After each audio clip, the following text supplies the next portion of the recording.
Assalamualaikum warahmatullahi wabarakatuh. Waalaikumsalam warahmatullahi wabarakatuh. Om Swastiastu, Namo Buddhaya, Salam Rahayu, Salam Kebajikan. Bertemu lagi bersama kami di channel MDJ TNKN Jawa Barat. Pada kesempatan kali ini, saya ditemani dengan Ajengan Ngora. Kebetulan beliau juga punya akun YouTube ya, apa namanya? Ajengan Ngora Ngaji Marifat. Ajengan Ngora Ngaji Marifat. Nah, pada kesempatan hari ini kita akan berdiskusi dengan materi yang berjudul bedanya agama Samawi dengan agama Ardi.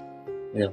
Nah, sepengetahuan saya dan setelah saya belajar beradaptasi dalam praktek ilmu tarekat di sini, bahwa agama Samawi itu adalah agama yang sifatnya kodim, sedangkan agama Ardi itu adalah sifatnya baharu, gitu kan. Agama kodim itu berarti ada sebelum diadakan. Teknisnya, keterhubungan dalam agama tersebut itu sifatnya top down, dari atas ke bawah. Sedangkan agama yang baharu itu sifat teknisnya itu dari bawah ke atas, bottom up, gitu. Teknis keterhubungannya, gitu kan. Untuk bisa berhubungan dalam praktek agama Samawi, yaitu ada metodologinya yang disebut tarekat, di mana dalam tarekat tersebut terdapat sistem wasilah. Sistem wasilah yaitu sanad berguru. Kita harus menemukan guru yang terdapat unsur mutlak, yang memiliki metodologi, yang bisa mengajarkan metodologinya bagaimana sang murid bisa terhubung dengan Tuhan melalui sistem wasilah tersebut. Lain cerita dengan agama Ardi, itu tidak ketat pembelajarannya, tidak khusus. Maksudnya dalam artian hanya sebatas pengetahuan akal saja, bebas. Bisa kita lihat dari YouTube, dari guru ngaji, ketemu dimanapun, kapanpun. Tapi kalau dalam agama Samawi itu tidak bisa. Karena guru dalam agama Samawi itu, dalam ilmu tarekat itu tidak banyak mengajarkan teori, tapi mengajarkan metodologi, bagaimana praktek beradaptasi supaya dapat mengenal Tuhan. Setelah si murid bisa mengenal Tuhan, disitulah ada agama yang syariat disyariatkan, karena si murid itu terhubung dengan Sang Maha Rohani melalui sistem wasilah tersebut. Lain ceritanya dengan agama Ardi, untuk proses kegiatan berkehidupan dalam melaksanakan agama Ardi itu ketat sesuai bagaimana dalam hukum relatif aturan fikih, gitu. Tidak update, terkunci di situ, gitu kan. Kalau si murid ada keterhubungan dengan Allah, maka akan terbimbing oleh Allah untuk melakukan tindak tanduknya, gitu. Tapi kalau agama Ardi itu terkunci di situ, gitu. Tidak bisa membuat suatu kebijakan, katakan dalam artian yang belum ada hukumnya. Mungkin bisa ditambahkan oleh Pak Ustadz kira-kira. Ya Pak Teja, tadi kan agama Samawi itu harus ada sistem wasilah ya. Oh, jadi yang saya pahami dan alami di tarekat ini ya, tarekat Naqsabandiyah Hidayah Nusantara. Karena sebelumnya saya jujur ya, sebelum masuk ke tarekat ini, saya gak tahu mana agama Ardi, mana agama Samawi, gitu. Kan tadi agama Samawi sifatnya kodim, berarti gurunya juga kodim ya, perjalanan kodim. Terus dipraktekkan secara empiris melalui empiris kodim juga, bukan praktek secara jasmaniah ya. Karena di tarekat ini full ilmunya ilmu rohani ya. oh. Karena ilmunya ilmu rohani, yang pastinya gurunya guru rohani. Ya. Jadi bagi teman-teman yang masih kurang paham tentang ajaran tarekat Naqsabandiyah Hidayah Nusantara, di sini beda. Bedanya pelajarannya bukan secara akal, karena agamanya agama samawi. Agama samawi dipelajari oleh kolbu ya. Kalau agama ardi dipelajari oleh akal. Itu bedanya. Karena saya dari dulu kebetulan saya mantan atau jebolan pesantren ya gitu. Mondok ya di Mondok pesantren. pesantren. Yang saya alami itu pelajarannya itu yang cuma di akal, gak menyentuh sedikit pun tentang ilmu rohani.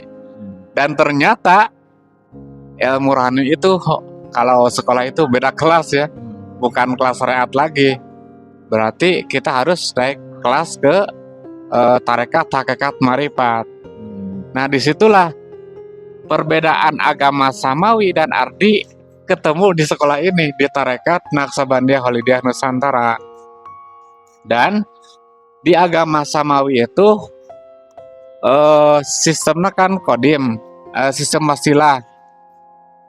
Ada pembawa wasilahnya. Dan ternyata setelah dipelajari, dialami di tarekat ini, sang pembawa wasilah itu yaitu Rasul. Kalau dulu ya sebutannya Rasul. Kalau sekarang sebutannya wali ya mursida gitu. Dan dulu saya pernah didogma juga sama kiai-kiai itu tuh, bahwa di zaman ini sudah tidak ada lagi wali ya mursida, udah tutup katanya gitu. Dan saya waktu dulu itu ketemu sama keterangan, dan ternyata di keterangan tersebut bukannya gak ada lagi wali mursid, tapi apa istilahnya itu, sedikit yang bisa menemukan wali mursid gitu. Makin disembunyikan lah. Ya disembunyikan, dirahasiakan. Jadi bukan berarti tidak ada tapi dirahasiakan gitu. Memang hanya orang yang dipilih dan dikehendaki saja ya Iya. untuk yang bisa menemukan itu. Iya. Dan tentunya salah satu orang yang dipilih dan dikehendaki itu adalah orang yang berusaha mencari. Iya. Nggak ada upaya mencari, Ya tidak. belum tentu bisa dapat. Iya. Yang mencari juga belum tentu dapat, apalagi yang diem aja, gitu kan. Ya, itu kan kembali ke pribadi masing-masing ya dalam Iya. beragama, apakah dia mau sejauh mana beragama atau hanya cukup saya ngikutin agama nenek moyang Islam yang seperti itu ya seperti itu. Iya. Kalau kita pribadi di sini dalam beragama itu kita benar-benar lebih serius dalam beragama, dalam artian kita mencari sesuatu hal yang sampai ke makom hakul yakin. Iya itu. Nggak sebatas yakin atau ainul yakin, karena al-aslamu ilmiun wa amaliyun ya. Iya. Ilmiah, harus logik, masuk akal. Saya kenapa meninggalkan, kalau dibilang meninggalkan bisa meninggalkan mungkin ya. Saya meninggalkan keyakinan yang orang tua saya, Islam orang tua saya yakini hanya sebatas dogmatis, yang hanya sebatas ilmu yakin, ilmu ainul yakin, tanpa ada upaya pendekatan pembuktian. Sementara saya menemukan bahwa dalam ayat hadis itu bahwa al-aslamu ilmiun wa amaliyun, Islam itu harus ilmiah. Di mana ilmiahnya kata saya itu? Gak ada ilmiahnya. Bahkan kata Rocky Gerung dibilang bahwa itu kitab fiksi gitu kan. Karena memang jelas dalam Al-Waqiah 79 kitab itu tidak akan bisa disentuh kecuali oleh roh yang disucikan. Berarti saya harus menemukan metodenya bagaimana saya mensucikan roh saya itu. Dan yang mempunyai metode-metode tersebut adalah sang para pembawa wasilah. Gak sembarangan gitu. Ada sanad bergurunya yang terhubung sambung ke atas sampai Rasulullah. Makanya kata Imam Ghazali bergulah kepada kalian yang guru-gurunya sambung kepada Rasulullah. Gak bisa itu ditolerir gitu. Makanya dalam hadis kan besertalah dengan Allah. Jika belum bisa beserta dengan Allah, besertalah dengan orang yang telah beserta Allah. Ya maka otomatis buat kita yang belum beserta dengan Allah, cari siapa orang yang telah beserta dengannya Allah. Dan tentunya orang yang telah beserta dengan Allah, dia pasti sudah menemukan wasilah terlebih dahulu.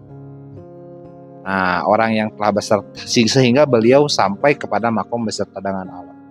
Nah, kita pun supaya mencapai makom beserta dengan Allah, kita harus menemukan beliau. Karena beliau juga dulu awalnya seperti itu, mencari dulu sampai menemukan channel frekuensi jalan wasilah, dan beliau pun tidak akan menyembunyikan ilmu yang dia peroleh. Karena setahu saya nih ya, katakan ustadz atau ajengan, bukan saya menganggap jelek atau ustadz ajengan. Kalau dikatakan orang pinter lah apa, kenapa mereka membantu membacakan doa apa-apa tanpa lebih mengutamakan supaya orang yang mendatanginya agar di sini aja belajar. Jangan supaya kamu mendapatkan manfaat dari saya tetapi kamu harus bisa seperti saya. Rata-rata seperti itu. Kalau di dalam ilmu agama samawi melalui sistem tarekat itu, di sini tuh si murid disuruh membuktikan langsung. Gak ada teori-teori gitu kan. Yang ada hanya tata cara bagaimana kita beradaptasi di dalam sistem tersebut.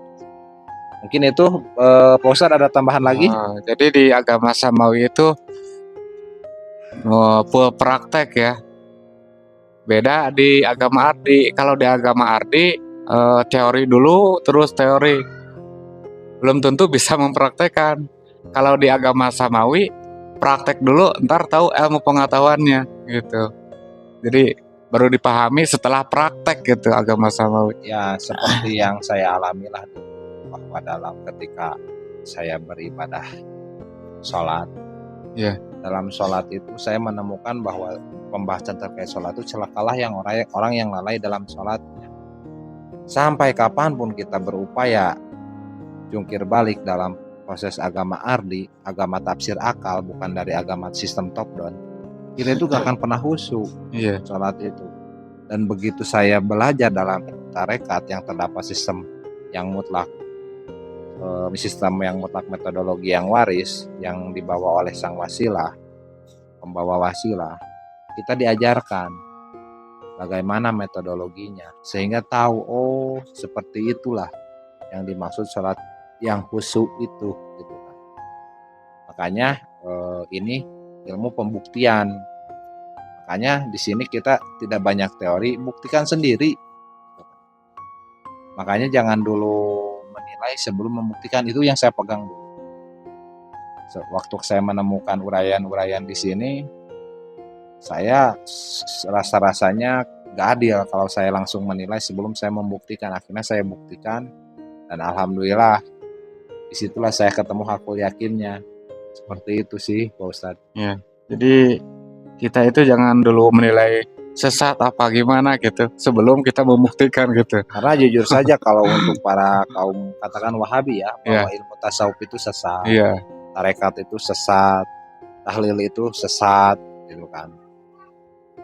Padahal itu adalah yang menyesatkan itu adalah tafsir akal mereka. Padahal ada sudut pandang lain yang belum mereka ketahui. Coba saja kalau mereka beradaptasi, belajar, tentunya di tarekat yang terdapat sistem yang waris dan sistem yang mutlak ya, metodologi yang waris yang terdapat unsur mutlaknya, pasti mereka juga akan bisa membuktikan. Ya itu kembali lagi kepada rezekinya masing-masing. Cuman di sini kita bukan untuk berdebat ya. Daripada berdebat lebih baik buktikan saja sendiri. Gitu kan. Setelah membuktikan baru menilai. Gitu.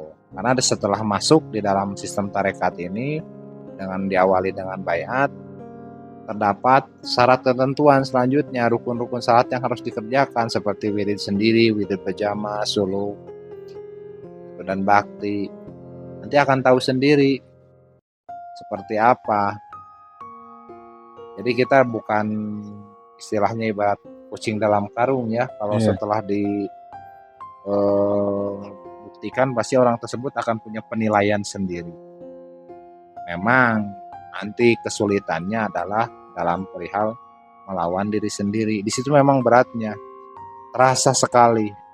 Musuhnya itu semakin nyata adalah ternyata diri kita sendiri, bukan orang lain. Kita menyadari bahwa semua ini hanya gambaran, yang padahal gambaran ini adalah fata morgana. Itu harus aku yakin juga. Begitu ya Pak Ustadz ya. Benar. Ada lagi Pak Ustadz? Mungkin segitu dulu aja. Ya mungkin segitu dulu yang kita sampaikan. Eh, Semua yang kami sampaikan di sini murni untuk pembelajaran, berbagi, sharing. Barangkali ada yang sedang mencari, kita di sini bisa menunjukkan jalan dan caranya. Tetapi mau mengikuti sistemnya atau tidak, kembali lagi. Karena kami sadar bahwa orang yang mendapatkan nur iman nur Quran sebagai mana dalam Asyura 52 ditanamkan nur iman nur Quran, itu adalah orang yang dipilih dan dikehendaki. Gitu. Makanya kita gak beban, kita menyampaikan di sini, didengerin syukur, nggak juga gak apa-apa. Kita di sini murni untuk menjolok rahmat dan ridhonya, gitu. Dan kita sudah membuka jalan terkait orang lain mau atau tidak, kembali lagi kepada orang tersebut. Semoga dengan video ini dapat terjolok rahmat dan ridhonya. Amin. Sekian dari kami, billahi taufiq walhidayah. Wassalamualaikum warahmatullahi wabarakatuh.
Thank